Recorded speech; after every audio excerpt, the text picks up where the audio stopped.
इससे पहले वीडियो में हमने पढ़ा कि रासायनिक अभिक्रिया किसे कहते हैं, रासायनिक समीकरण किसे कहते हैं और रासायनिक समीकरणों को किस प्रकार संतुलित किया जाता है।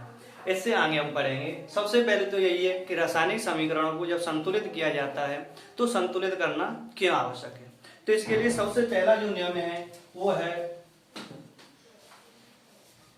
द्रव्यमान संरक्षण का नियम।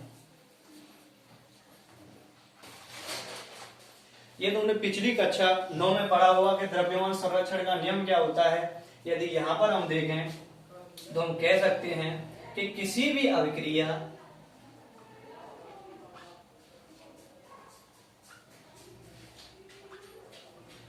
क्रिया के अभिकारक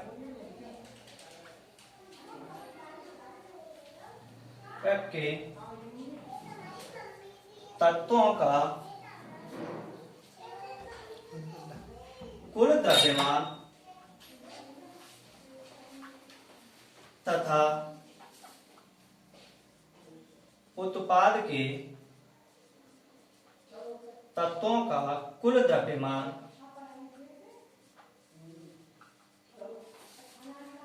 बराबर होता है।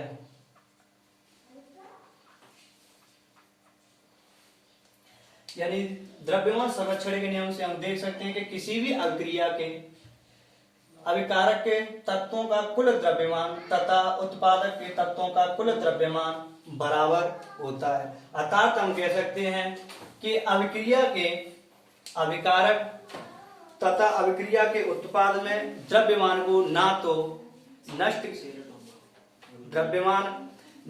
नष्ट होता है और ना ही बनता है। या दूसरे रूप में हम कह सकते हैं कि किसी भी अभिक्रिया के अभिकारक के तत्वों का कुल परमाणु तथा उत्पादक के कुल परमाणुओं की संख्या बराबर होती है। इसलिए हमें रासायनिक समीकरणों को संतुलित करना आवश्यक है।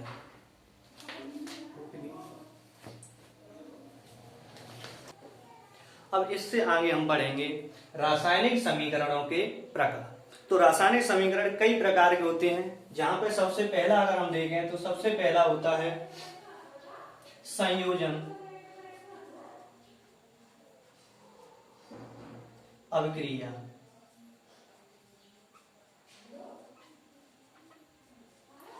अगर हम देखें संयोजन अभिक्रिया क्या होती है, तो वे अभिक्रिया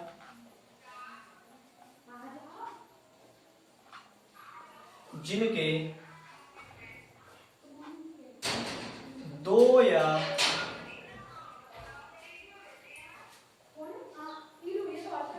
दो से अधिक तत्वों का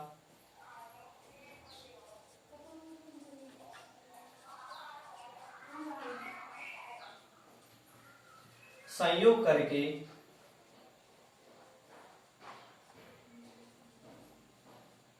एकल उत्पाद प्राप्त किया जाता है। हम कह सकते हैं कि वे अभिक्रिया जिनमें अभिकारक में दो या दो से अधिक तत्वों का संयोग करके एकल तत्व का उत्पाद किया जाता है। अगर जैसे हम यहां देखें कि H2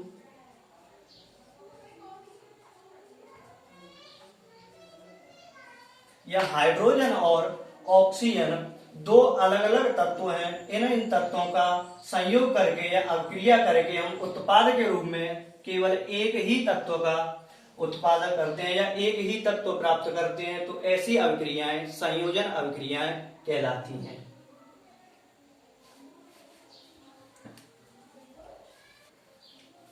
अगला जो नंबर है उन अभिक्रियाओं को हम कहते हैं वियोजन अभिक्रिया।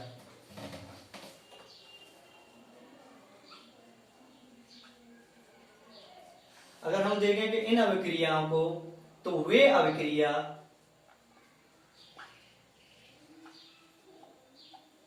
जिनमें अभिकारक या एक अभिकारक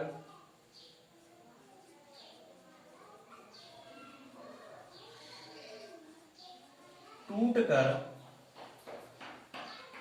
दो या दो से अधिक तत्वों में बदल जाता है। जैसे कि यहां मान लो तत्व ए अवक्रिया करने के बाद तत्व बी तथा सी में बदल जाए, यानी कि वे अभिक्रियाएं जिनमें एक अभिकारक टूटकर दो या दो से अधिक तत्वों में बदल जाता है तो वे अभिक्रिया वियोजन अभिक्रियाएं कहलाती हैं। जैसे कि यहाँ तत्व ए है, अगर तत्व ए अभिकारक एक ही तत्व ये टूटकर दो तत्वों में बदल जाता है जो हमें उत्पाद के रूप में प्राप्त होते हैं बी प्लस सी, यानी कि बी और सी। वियोजन अभिक्रियाएं के तीन प्रकार होते हैं। वियोजन जो अभिक्रिया है वो तीन प्रकार से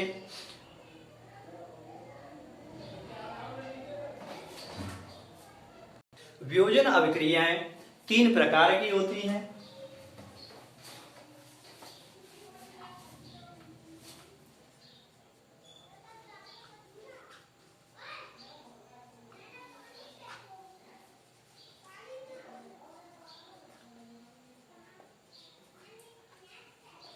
वियोजन अभिक्रियाएं तीन प्रकार की होती है, जहां नंबर एक है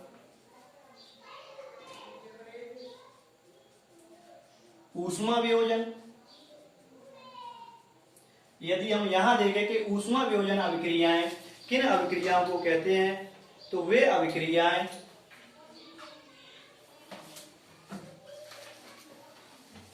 या वे अभिक्रिया जो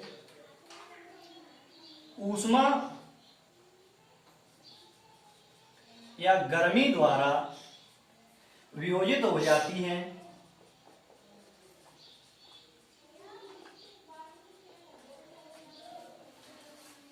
ऊष्मा वियोजन अभिक्रियाएं कहलाती हैं, यानी वे अभिक्रियाएं जो ऊष्मा के द्वारा टूटती हैं या ऊष्मा के द्वारा वियोजित हो जाती हैं तो ऊष्मा वियोजन अभिक्रियाएं कहलाती हैं। जैसे कि CaCO3, अगर यहां हम ऊष्मा द्वारा या CaCO3 को ऊष्मा या इसे गर्म किया जाता है तो यह अभिक्रिया Ca प्लस CO3 में बदल जाती है। जहां पर CaCO3 एक ही तत्व है जो ऊष्मा या गर्म करने पर दो तत्वों में टूट जाता है, जहां अलग अलग दो तत्व बन जाते हैं। यही अभिक्रिया ऊष्मा वियोजन अभिक्रिया है। देखा कि ऊष्मा वियोजन अभिक्रिया यानी कि वे अभिक्रिया जो ऊष्मा या गर्मी के द्वारा टूट जाती हैं ऊष्मा वियोजन अभिक्रिया कहलाती हैं। इसी प्रकार नंबर 2 है प्रकाश वियोजन या प्रकाश अपघटन, यानी कि वे अभिक्रियाएं या वह पदार्थ जो सूर्य के प्रकाश के द्वारा टूट जाता है तो वह प्रकाश वियोजन अभिक्रिया कहलाती है। या वे अभिक्रिया जिनमें अभिकारक तत्व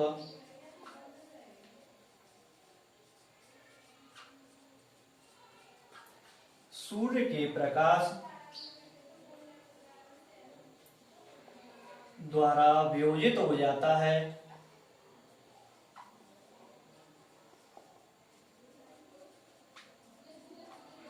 प्रकाश वियोजित अभिक्रियाएं कहलाती हैं। अगर उदाहरण के रूप में जैसे देखें यहाँ पर AgCl सिल्वर क्लोराइड है, अगर इस पर सूर्य का प्रकाश डाला जाए तो यह अभिक्रिया सिल्वर और क्लोराइड अलग अलग टूटकर बन जाएंगे। यदि सिल्वर क्लोराइड पर सूर्य का प्रकाश डाला जाए तो यह सिल्वर और क्लोरीन में अलग अलग टूट जाती है। इसी अभिक्रिया का प्रयोग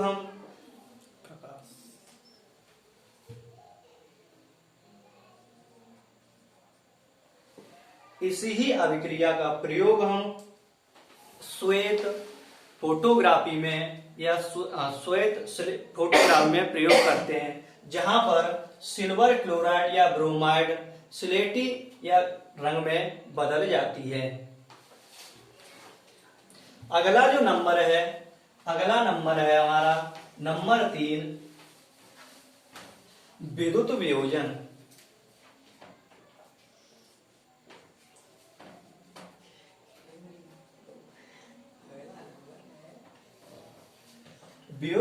विद्युत वियोजन में इस अभिक्रिया में अभिकारक जलीय विलयन में विद्युत प्रवाहित करने पर वियोजित हो जाते हैं। इस अभिक्रिया में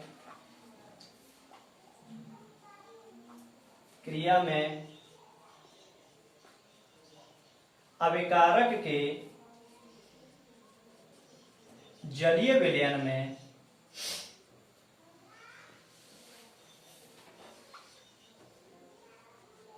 विद्युत प्रवाहित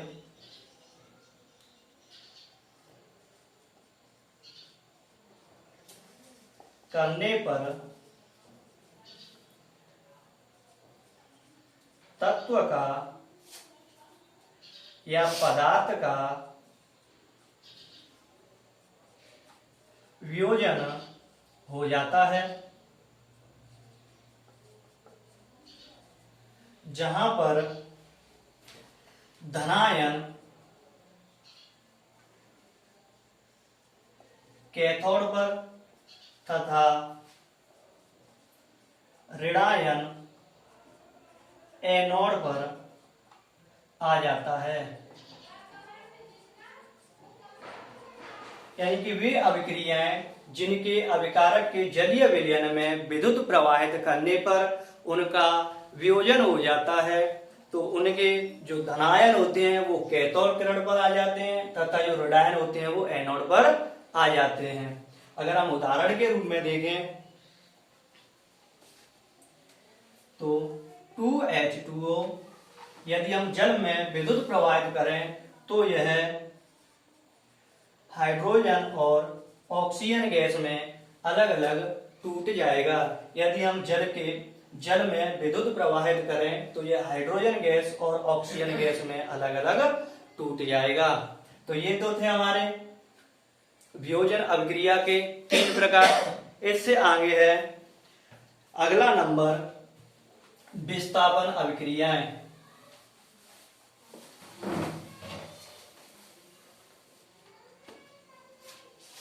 विस्थापन अभिक्रिया या प्रतिस्थापन अभिक्रिया वे रासायनिक अभिक्रियाएं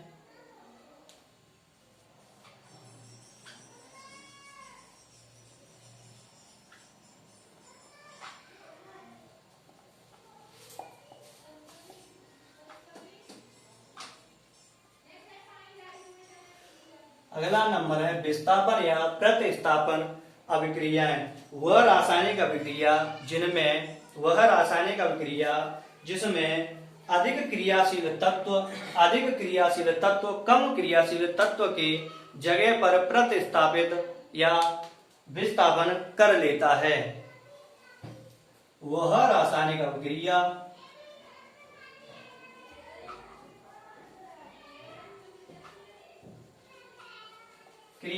जिसमें अधिक क्रियाशील तत्व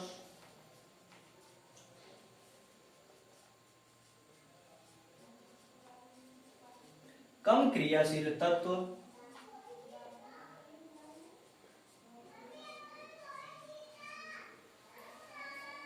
से प्रतिस्थापन कर लेता है। या हम कह सकते हैं कि वह रासायनिक अभिक्रिया जिसमें अधिक क्रियाशील तत्व कम क्रियाशील तत्व के स्थान पर आ जाता है और कम क्रियाशील तत्व को वहां से अलग कर देता है। यदि इसे हम उदाहरण के रूप में देखें तो Fe+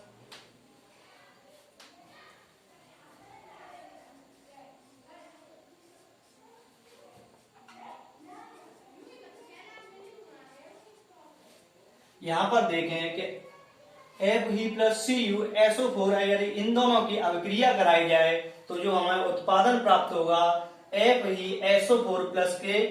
तो यहाँ पर देखें कि जो हमारा लोहा है वो कॉपर से अधिक क्रियाशील होता है, जो लोहा है वो कॉपर से अधिक क्रियाशील होता है, जिससे लोहा कॉपर के स्थान पर आ जाता है। हम कह सकते हैं कि लोहा कॉपर से प्रतिस्थापन कर लेता है और जो कॉपर है वो हमारी अलग हो जाती है। इससे जो अगला नंबर है वो नंबर 4 द्विविस्थापन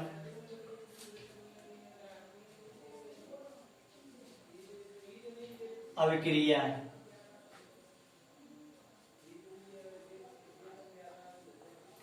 द्विविस्थापन अभिक्रिया, इस अभिक्रिया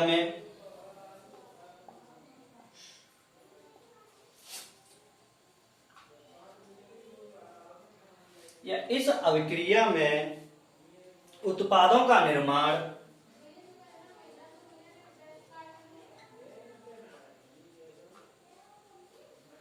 दो तत्वों के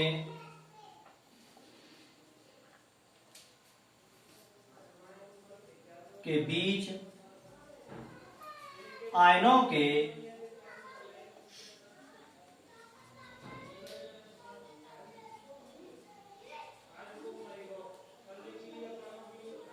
प्रदान से होता है।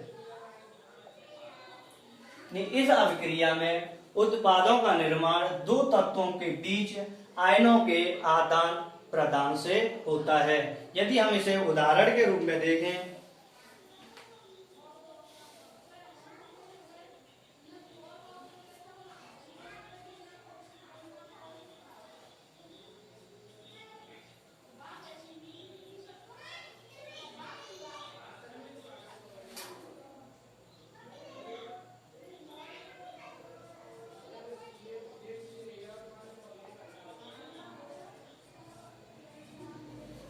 तो यहाँ पर जो हमें अगर यहाँ देखें कि Na2SO4 BaCl2 का यदि अभिक्रिया कराई जाए तो हमें जो उत्पाद मिलेगा वो BaSO4 K2NaCl प्राप्त होगा। जहां पर अगर हम देखें तो जो अगर अभिकारक में देखें जो Na2 है और जो Cl2 है, इन दोनों ने अपने इलेक्ट्रॉनों या इन दोनों के बीच में आयनों का आदान प्रदान हुआ और जो हमारे तत्व हैं SO4 और Ba, इन दोनों के बीच में आदान यानी आयनों का आदान प्रदान हुआ। जैसे कि अगर देखें कि Ba के जो तत्व हैं आयन है वो दो धनायन होते हैं और जो SO4 पर जो आयन है वो दो ऋणायन होते हैं। तो ये दोनों आपस में अभिक्रिया करके BaSO4 बना लेते हैं, क्योंकि इन दोनों के जो तत्व अब इन दोनों पे जो आयन है वो शून्य हो जाएगा। इसी प्रकार Na और Cl अपने आयनों का आदान प्रदान करके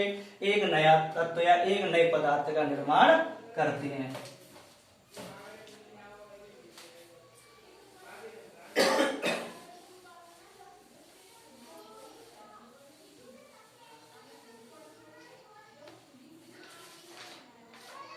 इससे जो अगला प्रकार है उस प्रकार को हम कह सकते हैं कि उपचयन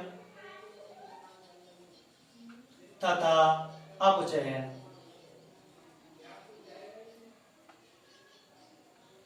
उपचयन तथा अपचयन अभिक्रियाएं।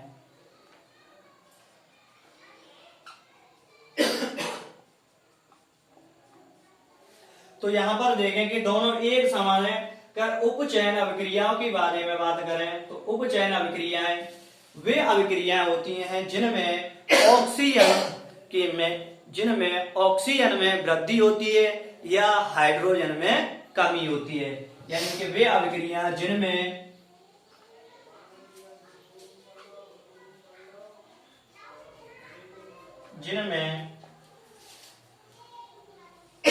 ऑक्सीजन में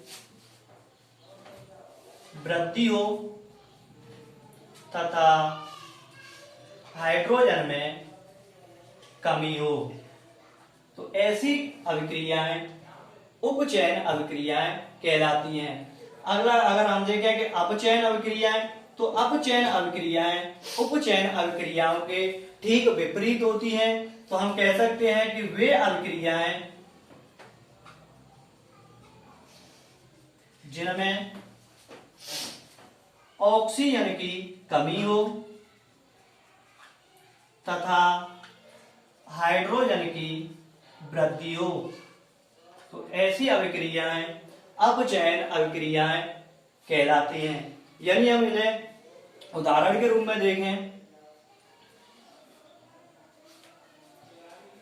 Ca+O2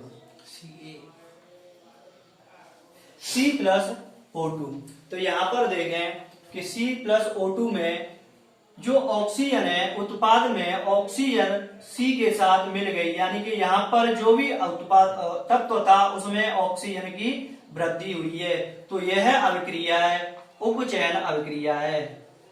यहाँ पर हमने सीधा ऑक्सीजन से अभिक्रिया कराई, तो यहाँ पर हमने देखा कि जो C है उसके साथ जो हमारा O था या ऑक्सीजन थी वो या ऑक्सीजन की यहाँ पर वृद्धि होगी, तो यह अभिक्रिया अपचयन अभिक्रिया कहलाती है।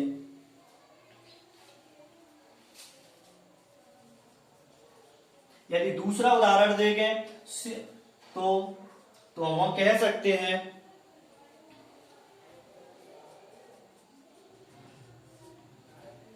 कि यहां पर CuO प्लस के H2, तो यहां पर अगर देखें तो Cu के साथ यहाँ ऑक्सीजन है, तो अगर यहां पर देखें तो ऑक्सीजन की यहाँ पर कमी हो गई, यहाँ पर ऑक्सीजन की कमी हो गई, यानी कि वे अभिक्रिया जिनमें ऑक्सीजन की कमी हो तो वह अभिक्रिया अपचयन अभिक्रिया कहलाती है। तो यह क्रिया अपचयन अभिक्रिया हुई। लेकिन यहाँ पर साथ में ही देखें तो हम यहाँ देख रहे हैं कि हाइड्रोजन के साथ ऑक्सीजन में वृद्धि हुई है, तो यहाँ हाइड्रोजन में ऑक्सीजन की वृद्धि हुई है, तो यह अभिक्रिया उपचयन अभिक्रिया भी हो गई। तो ऐसी अभिक्रियाओं को जहां पर ये दोनों स्थिति उत्पन्न होती है उन अभिक्रियाओं को हम रेडॉक्स अभिक्रिया कहते हैं। इन अभिक्रियाओं को हम रेडॉक्स अभिक्रिया कहते हैं, जहां पर उपचयन और अपचयन दोनों स्थितियां एक साथ उत्पन्न होती हैं। अभी हमने देखा कि उपचयन अभिक्रिया और अपचयन अभिक्रिया किन्हें कहते हैं। यदि यहीं पर अगर हम ये देखें कि दैनिक जीवन में उपचयन अभिक्रियाओं का महत्व,